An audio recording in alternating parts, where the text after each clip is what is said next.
എല്ലാവർക്കും സുഖമാണെന്ന് വിശ്വസിക്കുന്നു. ഡെയിലി അപ്ഡേറ്റിലേക്ക് എല്ലാ ആളുകൾക്കും സ്വാഗതം.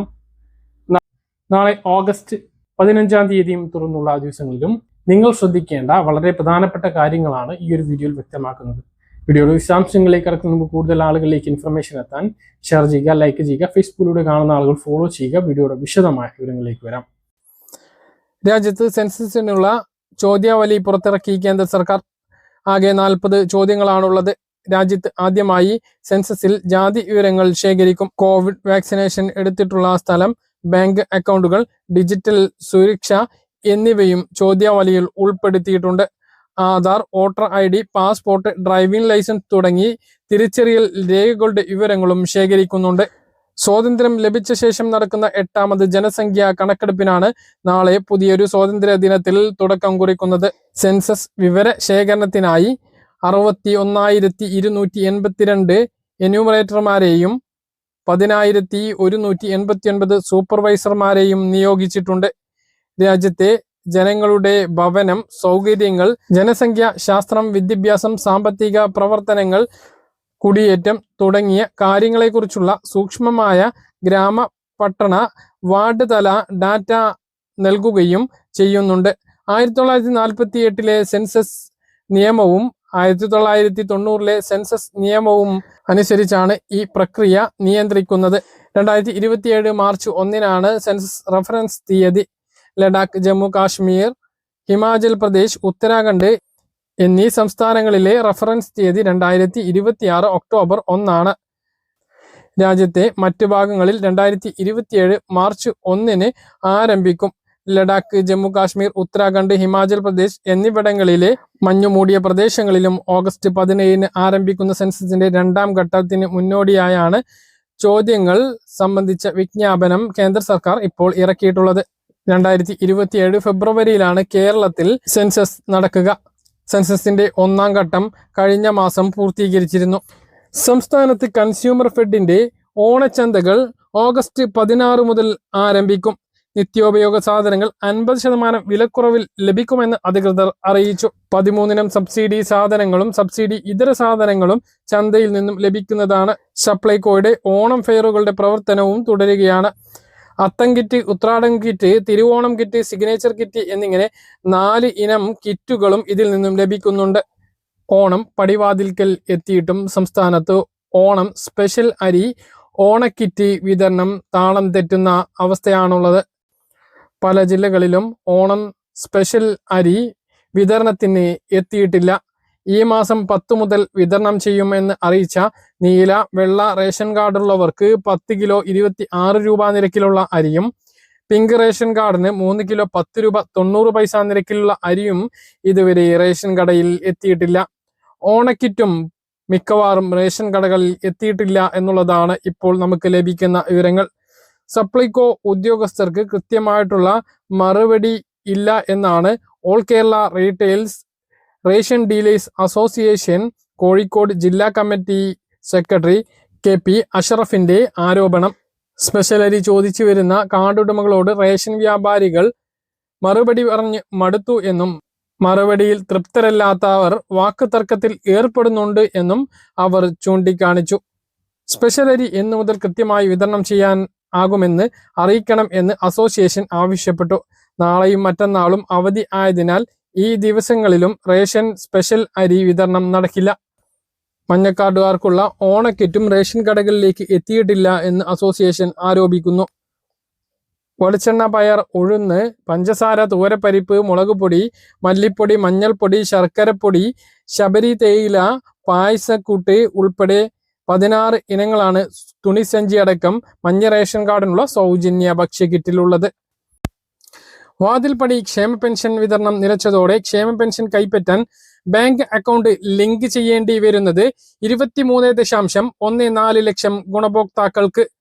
പെൻഷൻ വാങ്ങുന്നവർക്ക് നിലവിൽ ആധാർ ലിങ്ക് ചെയ്തിട്ടുള്ള ബാങ്ക് അക്കൗണ്ട് ഉണ്ട് എങ്കിൽ ആ വ്യക്തിക്ക് പെൻഷൻ കൈപ്പറ്റാവുന്നതാണ്.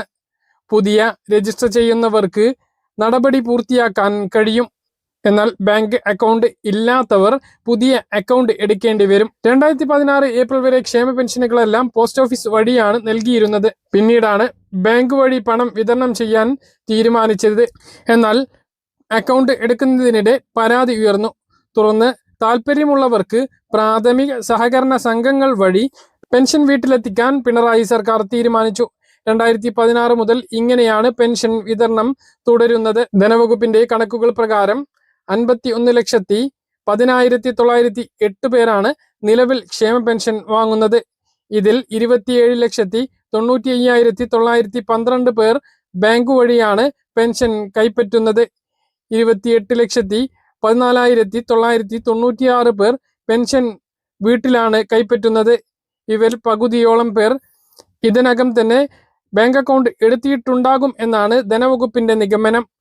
തൊഴിലുറപ്പ് തൊഴിലാളികളടക്കം നിലവിൽ ബാങ്ക് അക്കൗണ്ട് ഉള്ളവരാണ്.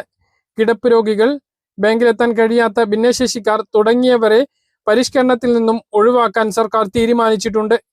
ഇവരുടെ വിവരങ്ങൾ ശേഖരിച്ച് വരികയാണ്. മറ്റുള്ളവർക്കെല്ലാം ബാങ്ക് അക്കൗണ്ട് ലിങ്ക് ചെയ്യാൻ സാവകാശം നൽകാനാണ് തീരുമാനിച്ചിട്ടുള്ളത്.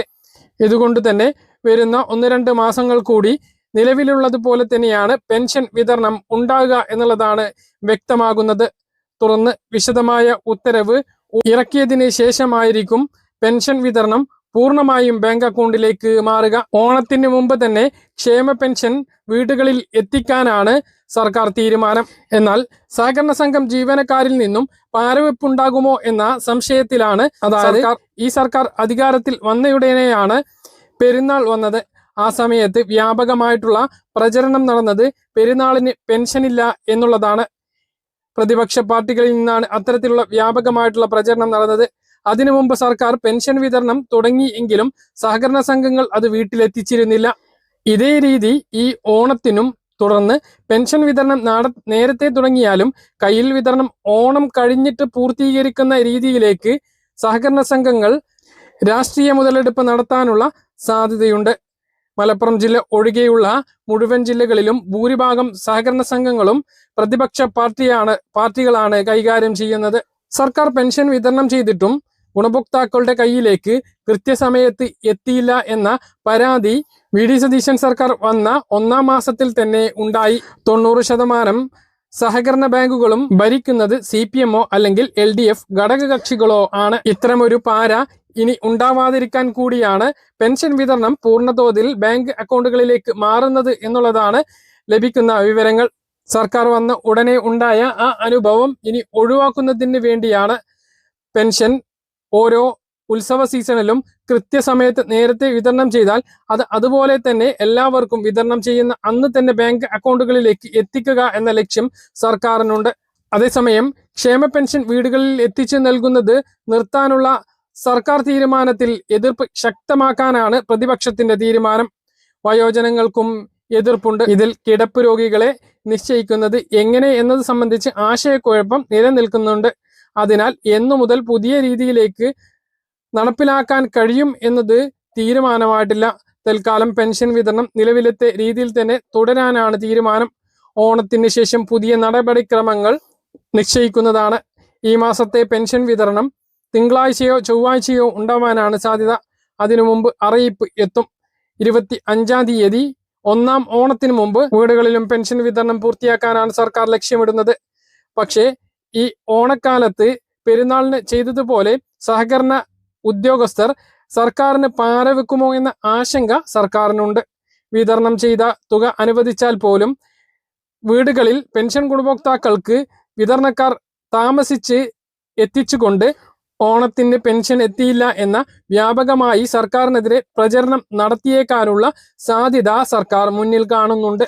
ഓണത്തിന് മുമ്പ് കെട്ടിട നിർമ്മാണ തൊഴിലാളി പെൻഷൻ, ക്യാൻസർ രോഗികൾക്കുള്ള പെൻഷൻ, പ്രവാസി പെൻഷൻ എന്നിവയെല്ലാം വിതരണം ചെയ്യും എന്നുള്ളതാണ് ഇപ്പോൾ നമുക്ക് ലഭിക്കുന്ന വിവരങ്ങൾ. 2-ാം ദിവസത്തിലും സ്വർണ്ണവില കുറഞ്ഞു. പവന് 520 രൂപ കുറഞ്ഞ് 1,12,120 രൂപയും ഗ്രാമിന് 65 രൂപ കുറഞ്ഞ് 14,015 രൂപയുമായി. പറഞ്ഞ കാര്യങ്ങൾ കൃത്യമായിട്ട് മനസ്സിലാണെന്ന് കരുതുന്നു. ഇതുപോലുള്ള ഇൻഫർമേഷനുകൾക്ക് ഫോളോ ചെയ്യുക, സബ്സ്ക്രൈബ് ചെയ്യുക. മറ്റൊരു വീഡിയോയുമായി നമുക്ക് കാണാം. ബൈ.